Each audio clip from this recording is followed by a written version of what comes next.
മനുഷ്യൻ്റെ ഈമാനിനെ കുറച്ചു കളയുന്നത്, മറ്റെല്ലാ തിന്മയേക്കാളും മുൻപന്തിയിൽ നിൽക്കുന്നത് ലൈംഗിക സദാചാരമില്ലായ്മയാണ്. അത് ഈമാനിനെ ശക്തമായി ബാധിക്കുമെന്ന്. അതുകൊണ്ടാണ് നബി സ്വല്ലല്ലാഹു അലൈഹി വസല്ലം പറഞ്ഞത്, ലാ യസ്നി സാനി ഹീന യസ്നി വഹുവ മുഅ്മിൻ. ഒരു വിശ്വാസിയായിക്കൊണ്ട് ഒരാൾക്ക് വ്യഭിചരിക്കാൻ കഴിയില്ല.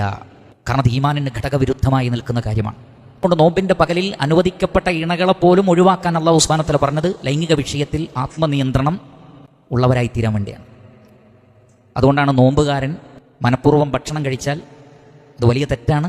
പക്ഷേ ആ നോമ്പ് എന്ത് ചെയ്താൽ മതി? കളാ വിട്ടിയാൽ മതി. ഒരു നോമ്പുകാരൻ മനഃപൂർവ്വം വെള്ളം കുടിച്ചാൽ അത് വലിയ കുറ്റമാണ്, പക്ഷേ കളാ വീട്ടണം. എന്നാൽ നോമ്പുകാരൻ മനഃപൂർവ്വം ഇണ ചേർന്നാൽ ഒരടിമയെ മോചിപ്പിക്കണം.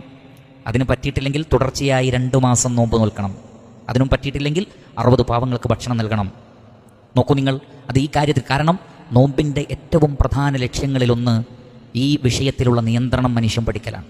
അനുവദിക്കപ്പെട്ട ഇണയാണ് തൊട്ടടുത്തുണ്ടെങ്കിൽ പോലും അള്ളാഹുവിൻ്റെ പ്രീതി ആഗ്രഹിച്ച് മാറി നിൽക്കുന്ന ഒരാൾക്ക് പിന്നെ എങ്ങനെയാണ് ഹറാമിലേക്ക് പോകാൻ പറ്റുക?